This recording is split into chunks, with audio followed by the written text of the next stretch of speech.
Okay. Hello, everybody. Welcome. So grateful to be with us here at ULT San Diego for the Aquarian series. This evening's presentation is on the astrological sign of Aries. But so to begin tonight's presentation, a reading from the Bhagavad Gita, chapter 4, entitled Devotion Through Spiritual Knowledge. Actions affect me not, nor have I any expectations from the fruits of actions. He who comprehendeth me to be thus is not held by the bonds of action to rebirth. The ancients who longed for eternal salvation, having discovered this, still performed works. Wherefore, perform thou works even as they were performed by the ancients in former times. Even sages have been deluded as to what is action and what inaction. Therefore, I shall explain to thee what is action, by a knowledge of which thou shalt be liberated from evil. One must learn what is action to be performed, what is not to be, and what is inaction. The path of action is obscure. That man who sees inaction in action and action in inaction is wise among men. He is a true devotee and a perfect performer of all action. And now we give to you our very own Desiree Van Sanen. Thank you, Monica. That was beautiful. Thank you. Welcome, everyone. Before I get going, I want to give special thanks to a couple of people. Well, actually, first of all, for all of you for being with us today.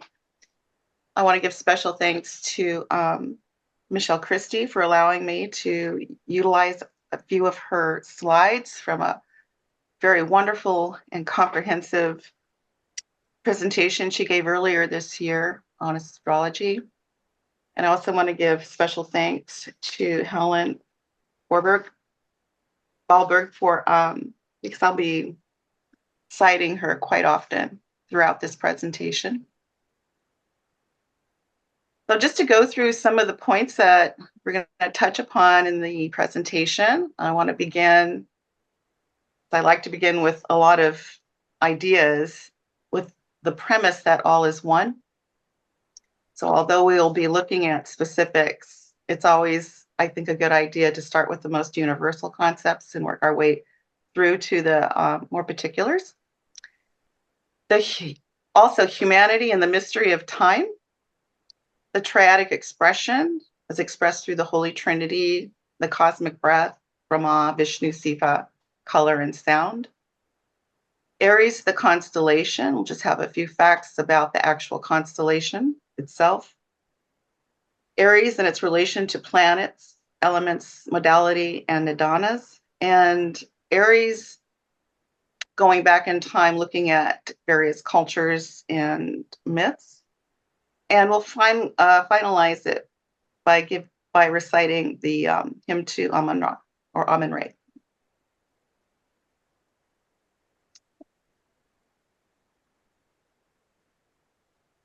We already saw the one Hermetic comment here that Aries has been aptly called the symbol of the creative, impulsive spirit. But I want to give special attention to another one of those phrases: the wondrous voice of Kuan Yin, the Brahma voice, voice of the sweeping tide, surpassing the sounds of the world, is to be held firm in the mind, unaccompanied by even the shadow of a doubt. And I wanted to start with that because the Brahma voice tells us that all is one, that all voices emanate or radiate from this one voice. When I think about how when you put a vibration onto a metal plate with sand upon it, and activate that metal vase or that metal plate, we can see the sand move into geometric shapes of all kinds, depending on the vibration that's being used. And while we can just fascinate ourselves on the effect, what I find even more amazing is that information is within the sound itself. It's something to think about, that so much information is within that sound, that all manifestations, all creations reside in something that resonates everywhere. And yet we can't see it, but it's there. Just minimize this. So speaking first to this one reality that all is one, we can honestly say that though it is one, it is expressed in the many. That sounds, colors, numbers, and manifestations of all kinds are energetic forces that operate under one law and therefore are intimately interrelated and inextricably interconnected. They never function singularly or independently, any more than one organ in the body can function without its companion organs and systems. Likewise, each astrological sign is intimately connected to its companion forces. While one force may be more prominently active at any given time, in other words, the other forces are yielding to it. The forces of the astrological signs exist as a single body, a single force under law, expressed in harmonious movement.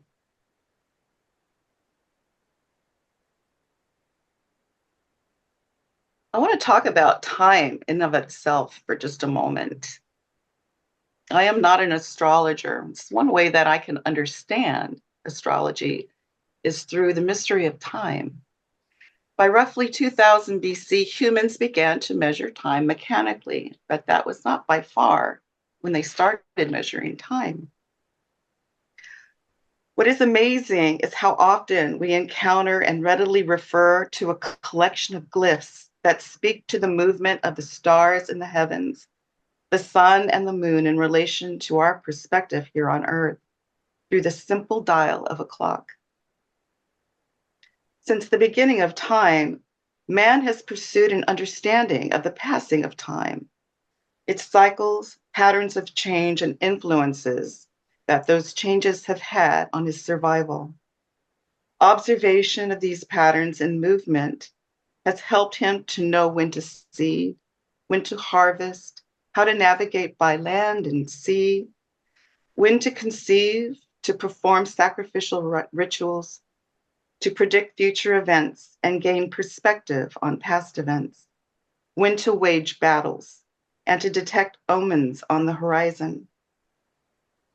From the most rudimentary tools, such as the scratchings on wood and stones, to the casting of shadows upon a sundial, the clepsydra, the nocturnal counterpart of the sundial. From Archimedes' astronomical clock to the analog and digital clocks used today. They all tell a story about man's origins, his pursuit to understand his relationship with nature and the heavens. Today, seldom a day goes by without our looking to the face of a clock to check the time for mundane purposes, yet never realizing that we are looking directly at a set of symbols, a collection of glyphs represented by wheels ever moving upon wheels that speak to our own interconnectedness with nature, our own inheritance. And here we have kind of an astrological clock that dates back to, I think, the Middle Ages. Yes. And you can actually see how the astrological signs are clearly represented there. So let's take a look at the clock.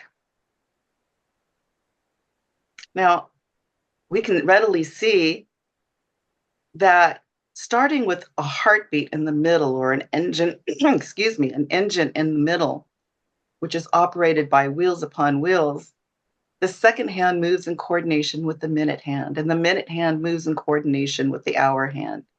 We could say that each one of these numbers here represent houses of the astrological signs, that they each represent nidanas. We can divide this clock into four spaces, four equal spaces, each with three modes within it. We could say that the 6 and the 12 represent the solstices, while the 9 and the 3 represent the equinoxes. We could. We could say that on a larger scale, each quarter represents the yugas. Within each quarter exists 3 points constituting balance, each quarter beginning with a cardinal or initiating force. We could interpret that as Raja in action or Brahma in action, followed by a fixed force, inertia, steadiness, also tamasic, followed by a mutable force, which refines, it's sattvic, it's tiva. We could even give each number its own negative or positive pole, and perhaps in some cases, a binary poles. What is also interesting is that if we take 60 seconds and multiply it by 60 minutes times 24 hours, we get a number that resembles our yugas, that speaks to our yugas. So we can see how everything, even though we can look at specifics, it is all one uniform system.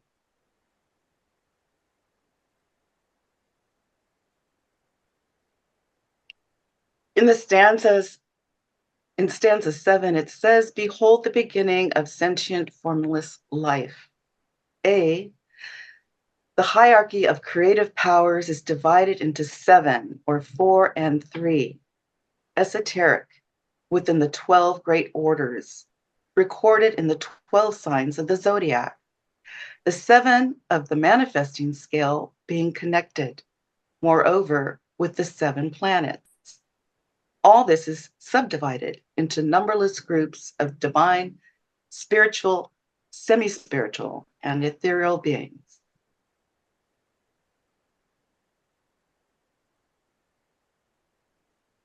In The Secret Doctrine, on the first volume, page 577, HPB writes, "The planetary origin of the monad, or the soul, and its faculties was taught by the Gnostics on its way to the earth, as on its way back from the earth.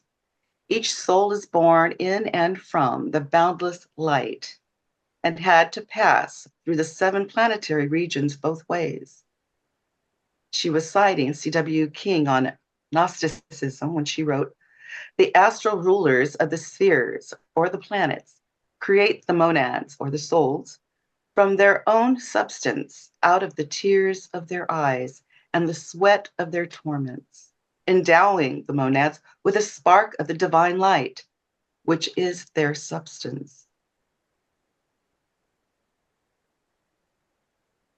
And so we can see from this beautiful slide that Michelle has provided, the involution and the evolution, the coming in and the going out, is a cycle that also could be divided into 4 quarters. So coming in, you have the descending spirit into matter, and in the outgoing, back into spirit.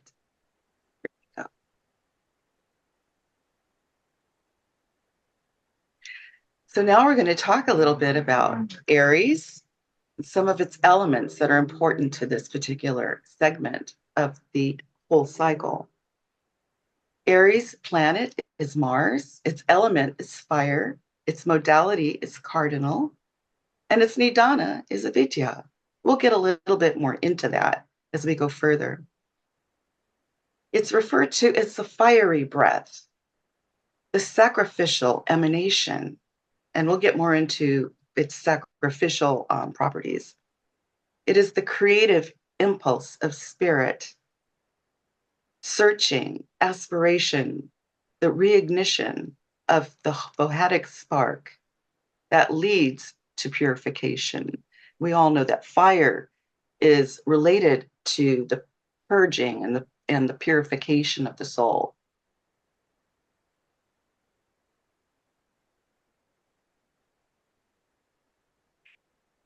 And so here we have the expression of fire within the astrological signs. Interesting to note that they are all primary colors: red for Aries, yellow for Leo, blue for Sagittarius. Aries being the primal fire, Leo being the controlled or fixed fire, and Sagittarius being the refined or the mutable fire. And that brings us all back to the original triad, the original trinity. We can also make the same correspondences with color when we look at the regular color wheel. Now, the color wheel already is set for us to see how each color has its own counterpart. Those colors that are complementary to it. So red and green, which is on the opposite field of Aries, and we know that green is the complement of red. For yellow, yellow is the complement of indigo, and blue is the complement of orange. And so we see that there's a continuation of the same archetype throughout, whether we're talking about the astrological signs or the colors that they represent, because at the basis of everything is vibration, is sound.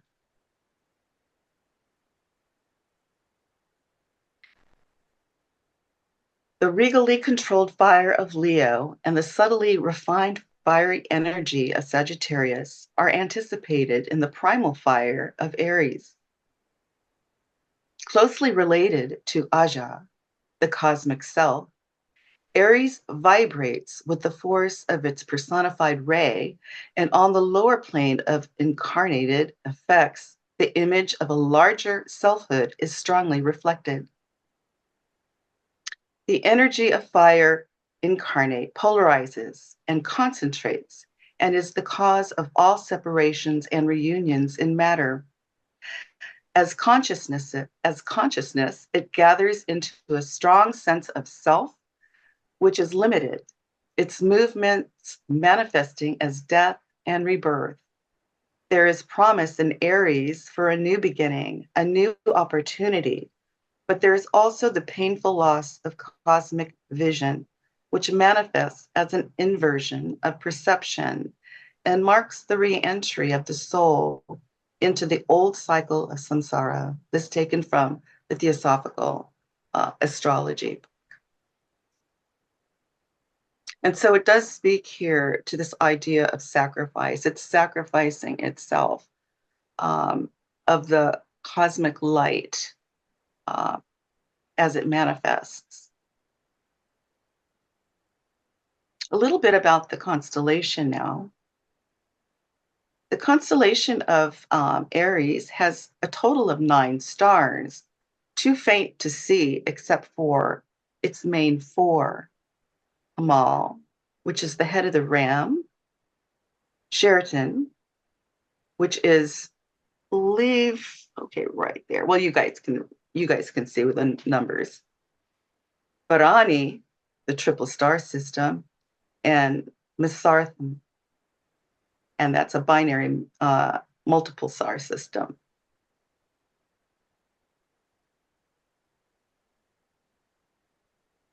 Aries is located in the sky's northern hemisphere, but can be seen also in the southern sky. It is found between the constellation Taurus to the east and Pisces to the west. Every 2 years, an astrological phenomena occurs when Mars enters an alliance with Aries, its home sign. As it enters its ruling sign and during its transit, it is said to become more dynamically potent, livening and amplifying the influences of that sign. This action may be akin to a focusing of energy, perhaps weaker at its margins, but growing with intensity as it moves toward the center. In early June, thousands of daylight Arietid, or daylight meteors, streak across the daylight sky, lasting from May 22nd to July 2nd. The meteors originate from a radiant point of Aries and peak in activity on June 7th. They are rarely observable as the display occurs when Aries is positioned only 30 degrees from the sun from Earth's view. We'll speak a little bit about the Ram and Mars and in their relationship. First, initiatory fire sign represents strength, protectiveness, courage, resilience, power, strong will, and forcefulness. So it's no wonder why the ram was used as the glyph for this special power or force. And by the way, the ram's skull, what I learned, is actually a double skull. So it can actually do things with its skull that most other animals can't. Mars, associated with the god of war, Aries, is a fighting spirit characterized as a highly energetic planet of action, aggression, competitiveness, warlike, while Aries initiates the bursting outflow of independence, courage, and determination. It was the belief of ancient astrologers that Mars and Aries made individuals impulsive and quick to anger, but if properly reined in, could lead to success in battle or in the pursuit of other objectives. Aries is likened to the Greek hero Achilles, at first seemingly invulnerable and unstoppable. However, due to his heedlessness and unrefined power, is sent to his end when struck in the heel by an arrow. His fearlessness turns fatal when his own avidya is left unchecked.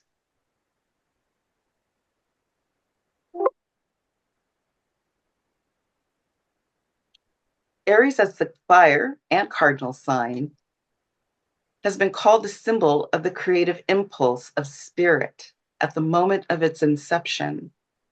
It is the ram or lamb of sacrifice, called by the Sumero-Akkadian Lulim or Zu, the messenger. Its month was named Barazigar, the time of the upright altar of sacrifice, and was marked by the reenactment through rituals of oblation of the descent of the sacrificial Lamb of God. Again, this is from the Theosophical Astrology book.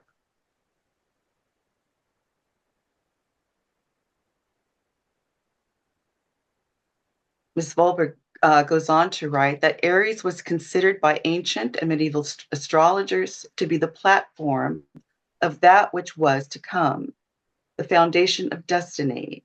And they taught that the presence of a favorable star in Aries boded well for any work initiated. The 4 cardinal stars of Aries mark the corners of the esagila in space and in time, the day on which the priest intoned the mantramic ritual of Marduk, also known as Marutu, the creator. It's a picture of him here. This is all how it's spelled in cuneiform. And I assume that the 4 cardinal stars of Aries are what they can actually see that we talked about briefly in the previous slide.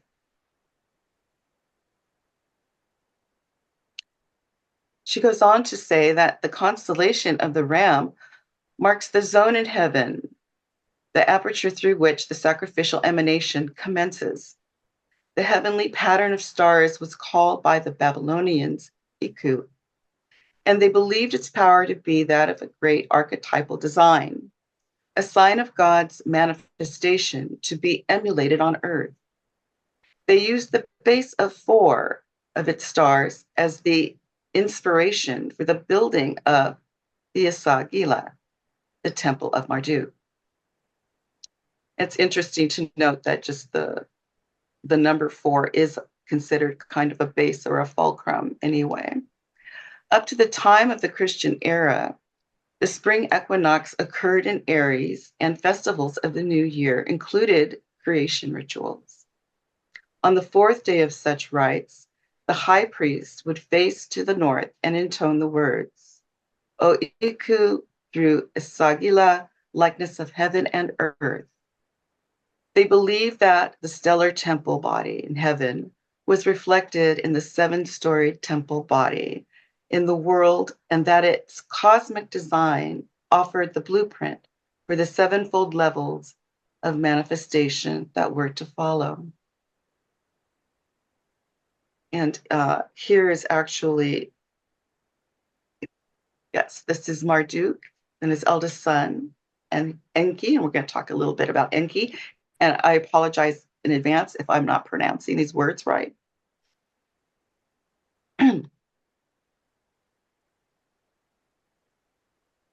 Symbolism and history of the ram. In the Bible, rams have spiritual significance. They represent potency, strength, and willing sacrifice. Of course, this also applies to lambs. This is demonstrated in the story of Abraham and Isaac, where the ram was provided as a substitute for Isaac's own sacrifice. They also symbolize spiritual devotion and atonement. They're also revealers in dreams, as demonstrated when Daniel, in the book of Daniel, envisioned a ram and goat foretelling of the rise and fall of powers. From ancient Mesopotamia, the god Enki, meaning Lord of the earth, and son of the sky god Anu, was often depicted with ram's horns. He was considered the god of wisdom, intelligence, water, fertility, virility, creation, and the arts, as well as trickery and general mischief. He is closely associated with the Tigris and Euphrates rivers and is often depicted with streams of water flowing from his shoulders. He's depicted here. In ancient Greece and Rome,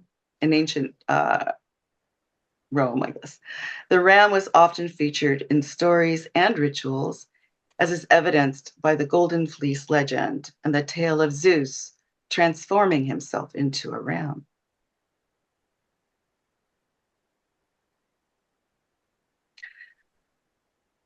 Ms. Fahlberg goes on to write about sacrifice with Aries and Amun-Ra. And, well, we'll read on here. The presence of the soul of Ra, or Re, in the world was believed to be embodied in the sacred rams of ancient Egypt, and priest kings wore their flayed skins and heads as testimony of their divine communion with the solar source of all life. To kill a ram as an offering to God symbolized the release of the cosmic soul from the confines of matter. To assume its guise indicated that the wearer contained the full potency of solar fire. The colossal rams guarding the precincts of the temples of Amun in Upper Egypt were retainers of the solar god and keepers of the flame, their name indicating their link with the sun. In the Egyptian book of the underworld, called Amtat, through which the soul as sun must journey on its way back to its secret seat. In the Egyptian book of the underworld, called Amtat, there are 12 divisions indicating the zones of the zodiac through which the soul as sun must journey on its way back to its secret seat. I'm thinking now of the clock face again. In the first division of Aries, the solar boat is shown bearing within its shrine the sun as a ram-headed man, or oath, the dead sun, who symbolizes divine life, limiting itself or becoming dead to its powers in the higher world. And this again is a reference to the sacrifice. In ancient Egypt, the god Khnum was intimately associated with the ram, representing strength, power, courage, and fertility. The sign of the ram was also associated with the beginning of the spring, and thus the sun as it returned from the underworld. Khnum Ra or Khnum Re, was also responsible for regulating the inundation of the River Nile and credited with the creation of the first men out of clay and a ram's sperm. Often depicted next to a potter's wheel, Khnum was credited with the fashioning of human bodies and for the creation of the animal kingdom.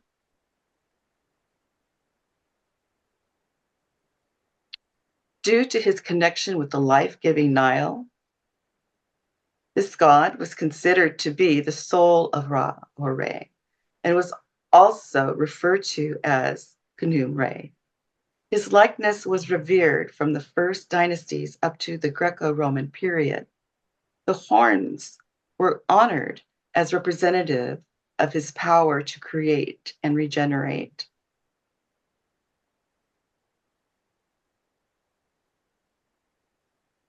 Khnum Re was also credited for building ladders and vessels called solar barks that assisted Re in both ascension for day and descension at night, each 12th part of his journey forming one of the 12 hours of the day, each hour protected by a specific deity. After twilight, Re would travel in his solar bark toward the western horizon before descending into the underworld, where he would travel along a subterrestrial river through 12 gates, also protected by deities specific to each gate and hour.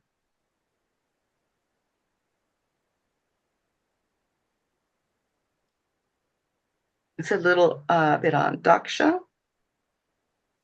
Daksha is considered one of the Prajapati, or agents of creation, in the great pantheon of Hinduism. Daksha was associated with fitness, energy, sacrifice, and fire, depicted as here with a stocky man's body and a ram's head. He was known for his ability to beget many offspring. According to the Rig Veda, Daksha and the goddess Aditi emerged from one another, where an Aditi is considered both the mother and daughter of Daksha. It is stated in Theosophical Astrology, the book of Theosophical Astrology, that Daksha is associated with the wind that stirs up the water. In the act of creating physical man, a great strife broke out among the gods, causing Daksha to lose his head. The head was replaced by that of a ram called Kasi Khanda, whose form is a phallic symbol of generation, marking the era of men engendered by sexual intercourse. Daksha himself represents the early third race, which was holy and pure and still devoid of individual ego, separation of the pairs of the opposites. The realization of self in the body requiring a reignition of the Vahadic spark between the negative and positive poles of manifesting being. We talked a little bit about that reigniting of that Vahadic spark, that this sign, this arc within the cycle is doing. I'm going to talk a little bit about some other cultures that also speak to horned gods and what their meanings were and are. So many cultures throughout antiquity and to the present day associate the ram with the beginning of the vernal equinox, rebirth, and generation, among other things. In West Africa, the Ikanga, the Igbo peoples of Nigeria, is an idol, and it's you can see it here on the far right. Is usually carved from wood and adorned with a sword and a ram's horn, signifying status and power.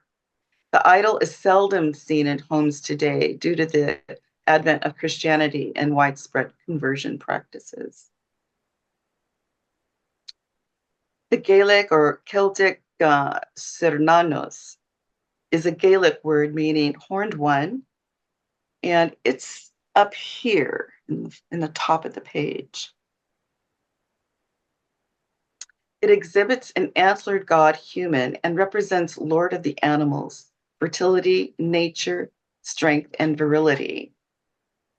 And they think that it was actually dating back to the 1st century BCE, but the way it was built and the metals used and the technique for doing it, it's likely that this particular rendition was done a little bit later. But what is kind of even more interesting to me is this glyph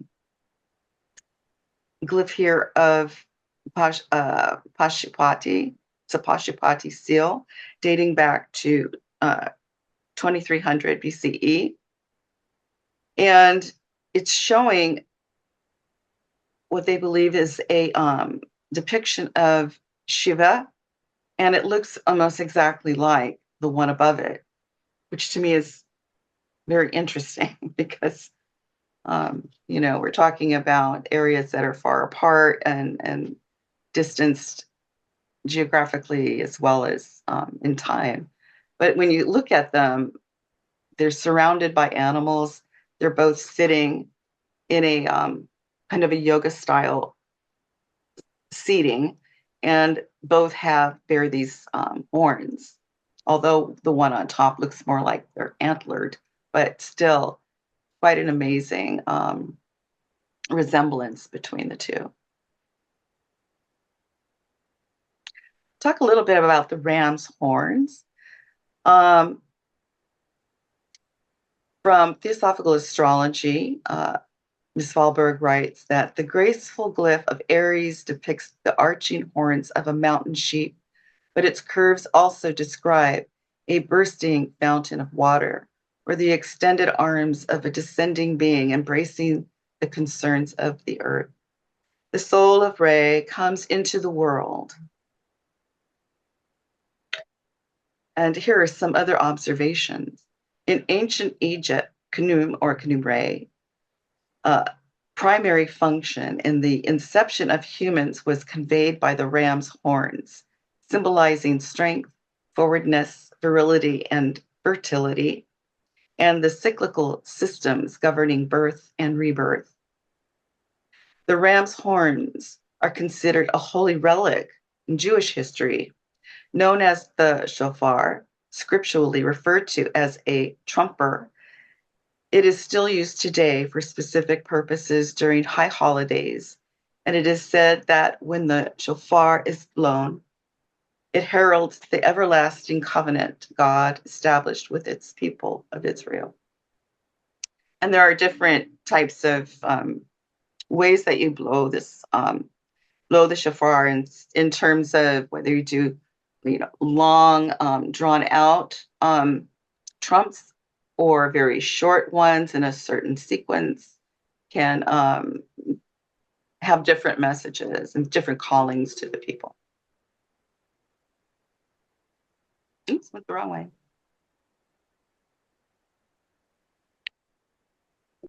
Again, from the Theosophical Astrology book. In Aries, the strongly etched shadow of cosmic will as manifesting as inverted willfulness and self-sufficiency is nonetheless suffused with the potency of the creative impulse and can be sharpened like an artist's tool to mold the raw material of life into better modes of expression for the future.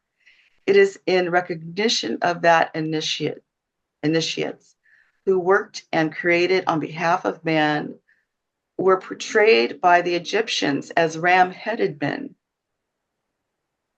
In the Book of the Dead, a command is given that a certain chapter should be read in the presence of a serpent with 2 legs, whose head is adorned with the discus of the sun and a ram's horns, over which are represented the 2 mystic eyes of Amun. The struggling soul must swim through the miasma of avidya toward the light of the discus, which is supported in the world by the ram's horns.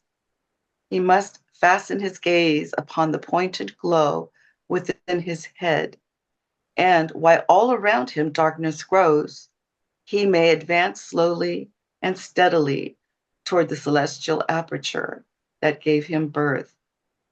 He may open the book of nature and partake of the wisdom writ therein.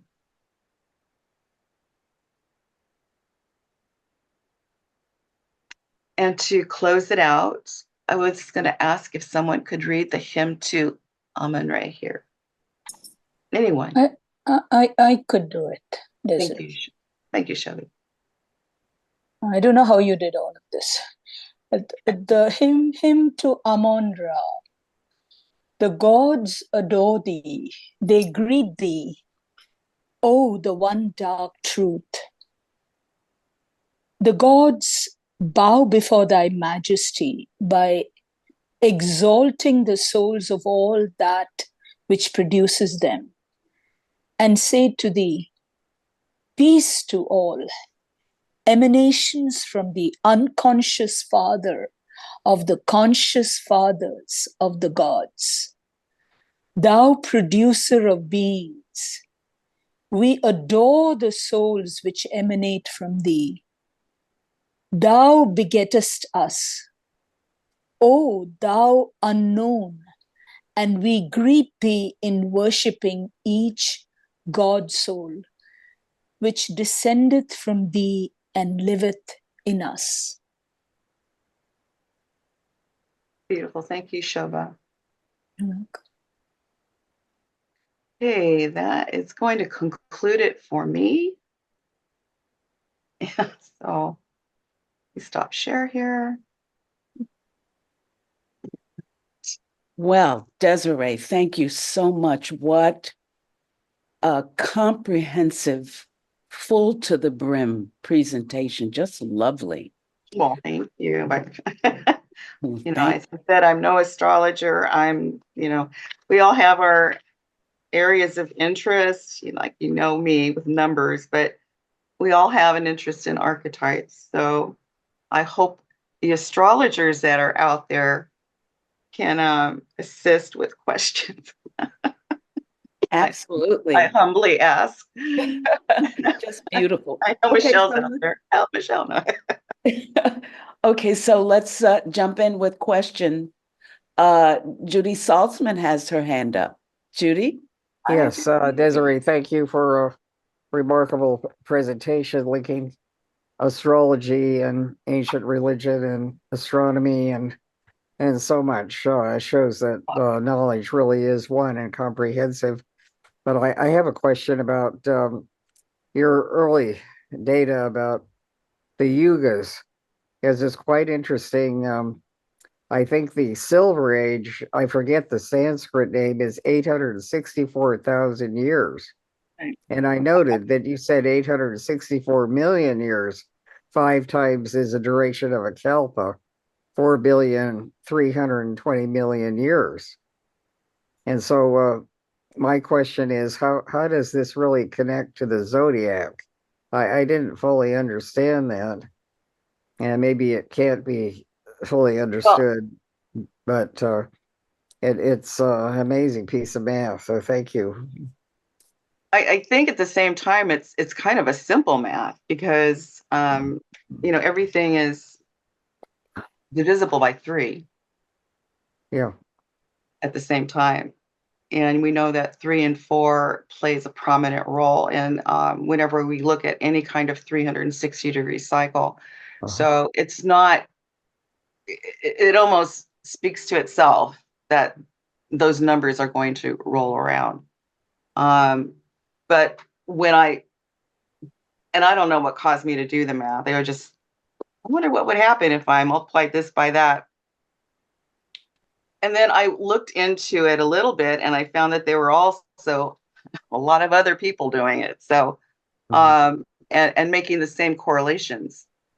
So it's apparently something that's known and understood. Numbers are glyphs themselves. When I look at a 0, I'm not just looking at a placeholder, I'm looking at a cycle. And I could take those zeros and put them one in the middle and another and outside of it and make concentric cycles if I want to. And but they tell a story. The numbers do tell a story. And when I saw that, I thought, well, I was not a bit surprised that they spoke to the years of the yugas. And yes, we can look at them and say, but we added an extra 0. I look at the main numbers, the main numbers, which, you know, we know they digitally reduced to 9. And it tells us that we're looking at a system in place, a natural system that's in place. So I don't know if I'm probably not answering your question. It's I think that the idea is to be able to see the pattern in it.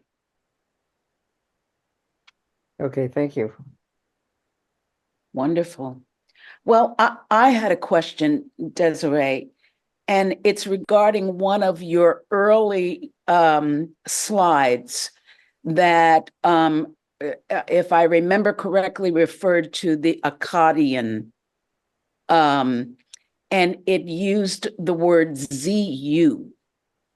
And it made me wonder if this was, in fact, one and the same with Zu, that word we find in the Secret Doctrine, given that Aries, I think we all know to be the initial of all the astrological signs. So are we talking here about that initial impulse that may be most at home in the astrological sign of Aries? I think there you have a point that I think you have onto something, because when I think of the word Zhu, I'm thinking of energy. It sounds like energy. Yes. You know, people say that when they leave their body, they feel like Zhu. Like that is what happens. But and I think, well, that almost is like Zhu. Yes. I don't want to simplify it either. Except to say that it is related to Fohat. I've seen more than one time where Aries, or at least the force of Aries, is called the messenger, and that's the same term that we give Fohat, the messenger. Yes. So I think that there is a definite explosion of Fohat probably at that time. Yes. You know, beautiful. Thank you. And that's, you know, that's just speculation. Okay. Maluka has her hand up. Hi, Maluka. Hello, everybody. As always, that was awesome. I love it. And you went very deep, and you're good with the number, which is, you know, the language of the cosmos. We are a number. Everything is a number. You know, a little while ago, you asked me a question, and we could briefly discuss about what is the connection with Aries and Saturn.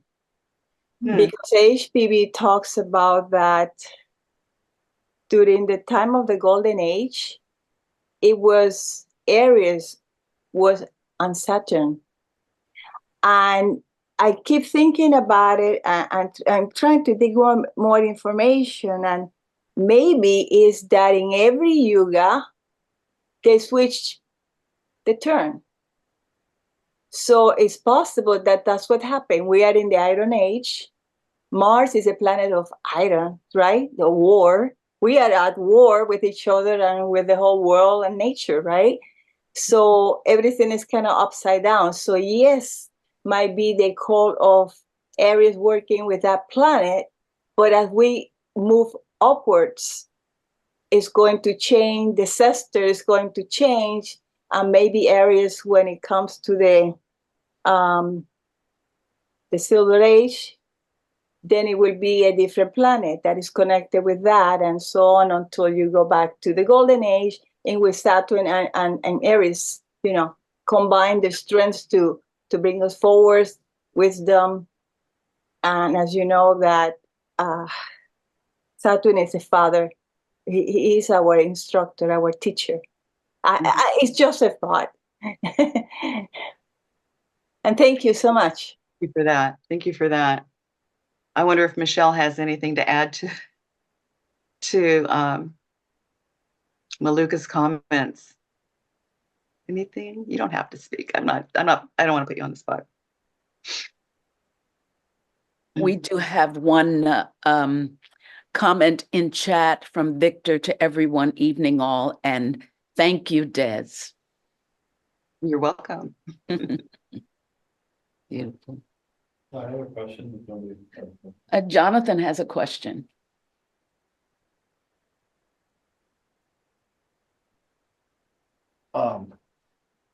Wow, Desiree, that was awesome. Thank you so much for that. I was wondering if you could talk about the Nidana side of it. And I think it was avidya. Mm-hmm. But isn't that something, it sounds kind of bad, right? But No. on the other hand, isn't that kind of managing, isn't there a potential there for managing one's own agnosticism? In other words, I don't know, so therefore I wonder. Yeah. And because I wonder, I want to know. I wonder if you could speak to that kind of archetype of. Well, I think one of Michelle's slides, it showed how the fire kind of moves through the whole system, and in that process, it's becoming more and more refined. So when you have that initiation, it's not refined yet. It doesn't know what it needs to know. And it's almost like it's in bliss because it doesn't know anything. But because it doesn't know, because of its own avidya, it encounters problems. And I suppose we could apply this to our own lives. But as we grow, we learn to, last time I did that, I was too impulsive. I'm going to wait and rein in my own power so that I can better navigate this life or lives. And in the end, I think that fire becomes refined enough that it can move through the cycles with understanding. And I think that's what it means to me. So it's all force manifested, really. All of us are forces manifested. And it's about moving that force in such a way that it's navigationable and so that it serves humanity rather than serving itself. Thank you. Thank you. Shobha has her hand up. Hi, Shobha. Thank you Hi. for reading that for me. Not at all, not at all. You read a lot. It was beautiful. Thank you, Desiree.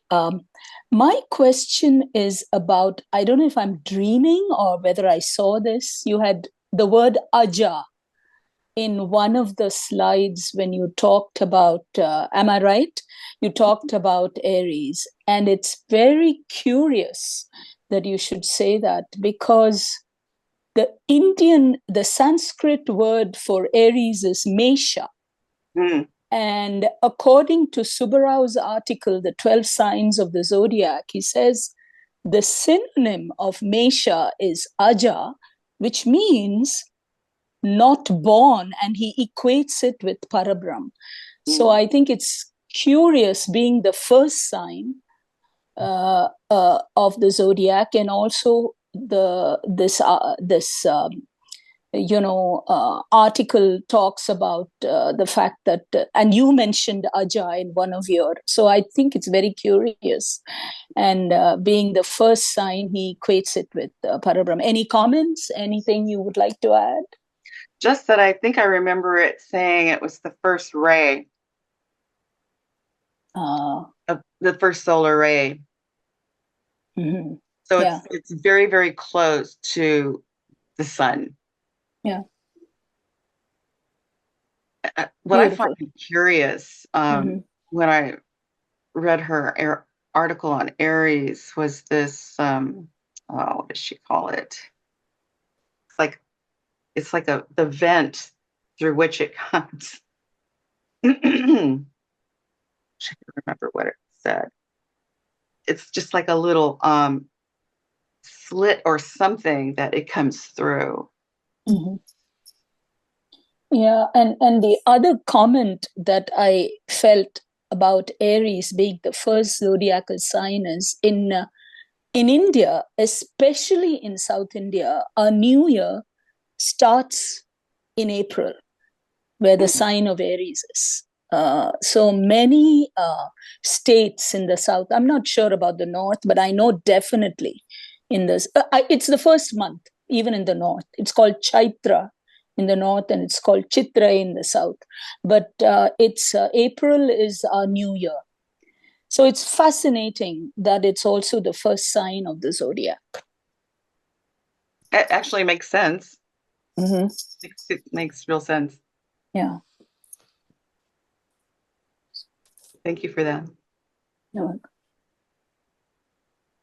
David has a question. Hi, David. I'll just a quick comment that might go into the to the mix is Aries rules the head. Head and face, yeah. So so at least it's certainly symbolic of strong, being cardinal, like you said, mental energy. A ram. The ram, and obviously on the personal side, maybe a keyword might be headstrong. Mm-hmm. Stubborn. But it's interesting that it's the first sign of the zodiac and it does rule the head. So I think it's very powerful in that sense. Yeah. Yeah, it's like an arrow, It's the pack. But at the same time, it's a defender, and it wasn't just all, negative comments about it. It was funny that one of the comments about Aries, the general sign, was mischievous and used trickery and magic. Oh, how does that fit in? I don't know, but I just thought that was humorous. Kind of childlike, maybe.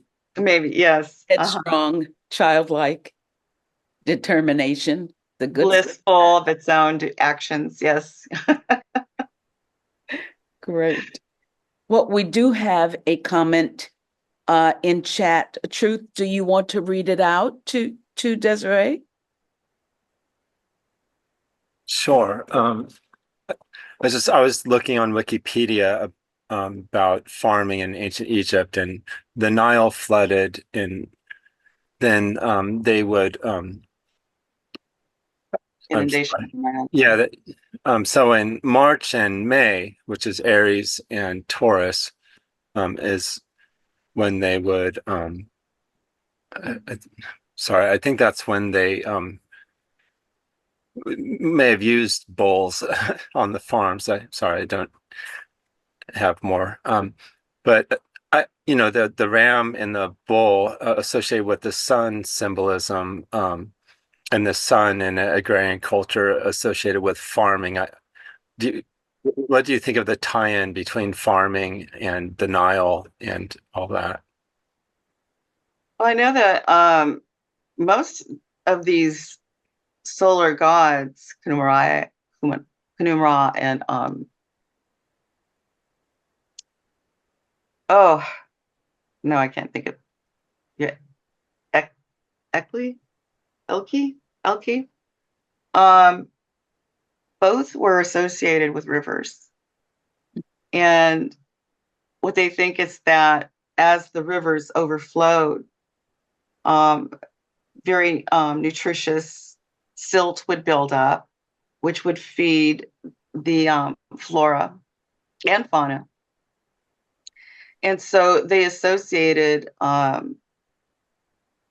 only these gods with the water, but somehow believed that they put sperm in the water to make it so virile. And so there's an awful lot to be said for just their association with water itself. I just thought that was kind of interesting that, that there was that association with sperm. But they all seem to have also been paired up with female characters who have the same, I don't want to say virility, but fertility, perhaps. And we're equal partners. I was curious about the one who the two were born out of each other. And so the mother, she was both the mother and the daughter, not the wife, she was the mother and the daughter, which was interesting to me as an archetype. Yeah. Were you asking could you rephrase your question or repeat it? Um, I was reading from the Wikipedia article about the bowl and the flooding of the Nile River. Bowl? Like a bowl? Bowl, like a bowl. Oh, the bull. Okay, the bull. Yeah, because Taurus is the next sign. And so you have the ram and then the bull, and they're both about the time of the flood of where they would, I don't remember the right word, but where they would get their crops that were planted in like October. And they'd probably use a bowl with a plow in the fields. Well, I think that they use the animals representations of those animals that were in their environment. In fact, if you looked at Kunumra, he's got antlers that go out. Well, those antlers existed in an extinct animal. So it was replaced by the ram with the circular horns. And so that would later be used. So people are using animals in their environment for the most part. And judging by the how they see the animal acting in its natural habitat and adopting those behaviors for themselves, because it's like an anthropomorphizing of an animal, Thank you. They would be using things in their own environment for sure. Yeah, it reminded me of the Father Sky and Mother Earth dichotomy, where Father Sky fructifies Mother Earth. Mm-hmm. And so the sun and the animals associated with the sun by extension, because they play a role in farming. And as you explained before about the ram. Fantastic. Yeah. Jonathan has another question. Desiree, you took some time at the beginning to talk about the one and the many, and you pointed out quite a few patterns about how you could take the 12 and then divide it up into the 4 and the 3 and so forth. I was wondering if you could speak to this idea of the cultivation of abstract thinking and how that might be conducive to the spiritual path. Hmm. You talk about archetypes quite a bit. Well, I think that we all have a certain area of, I don't know what you want to call it. We feel have a little affinity maybe in one area or another. Some people it's music, some acting, some are into art, some are into the sciences, others are into history, some are into astrology. And I think that when we get to the end of whatever it is we're zoned in with, we begin to blend those patterns in other directions because we're looking at it from the pattern of what we're studying. And so if I tend to look to numbers to tell me a story, other people will look to history to tell them a story about, let's say, the rise and fall of civilizations, or how an idea can be widespread around the world, but it takes a certain amount of time for that idea to precipitate and become and be built into a technological tool. There are people that do that. There are people that look into the models and patterns of psychology. And theosophy is all about, if anything, patterns, correspondence, and analogy. So I just see that as theosophists, we have the very basics here, the ABCs of theosophy, what we want to call them, are their underlying principles. And it gives us, quite a head start, or at least a basis for looking at archetypes. So we're in the best headspace to be able to do that, and especially doing it with each other, because, I know that my association with Phyllis and also in my conversations with Michelle, it gives me insights when she gives her presentation. It gives me insights into other ways of looking at numbers and using numbers to look at the astrological charts. And when I speak with other people that are maybe more into history, I have ways of corresponding because I'm using archetypes. So if I think we use them a lot.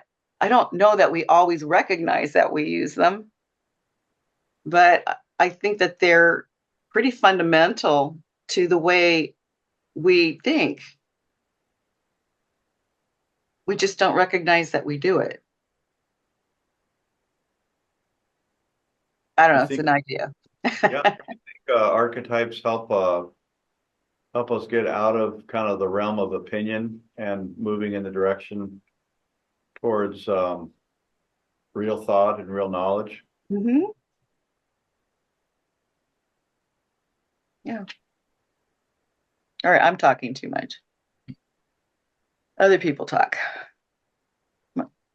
Well, David, you have your hand up again. Yeah. How about I'll let HPB talk for a second here. Okay.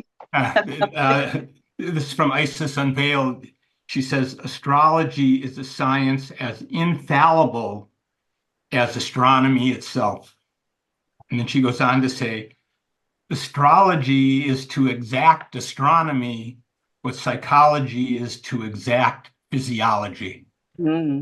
So she puts it up there as a real, a full real science, in spite of what the world thinks. And then she goes on to say, I'll just finish this last little bit, and then she goes on to say, in astrology and psychology, one has to step beyond the visible world of matter and enter into the domain of transcendent spirit. Thank you. So, Gorgeous. Well, Wish thank I could you. find a, I know I had a saying from, let me see if I can find it. Oh, I can't find it anymore. But I had a saying from Albert Einstein about astrology that was really kind of cool. But he was a firm believer in astrology too. Fantastic. Any more comments or questions? Oh, Okay, take a then. whole 15 minutes back on your back to your day. Well, listen, this is just magnificent, Desiree. Thank you so much. Appreciate your focus and the way you contribute these ideas and gather them from these different places. And this student who's not that long time in compared really appreciates that anchor that you give us in terms of the abstract and connecting, and the correspondence and analogy thing becomes very real. So I am very grateful. Thank you. So I think we'll close. Wow. We want to remind everybody to come back and be with us next week. Helena Petrovna Blavatsky is the title of the presentation given to us by Dr. Judy Salzman, and we hope that you'll come be with us. So Looking everybody, forward. be well and safe. Namaste. Thank Namaste. you, Thank Desiree. you. We're Namaste. overwhelmed. Thank you. Good night, all. Good night. Thank you all. Wonderful. Thank you, Galaxy.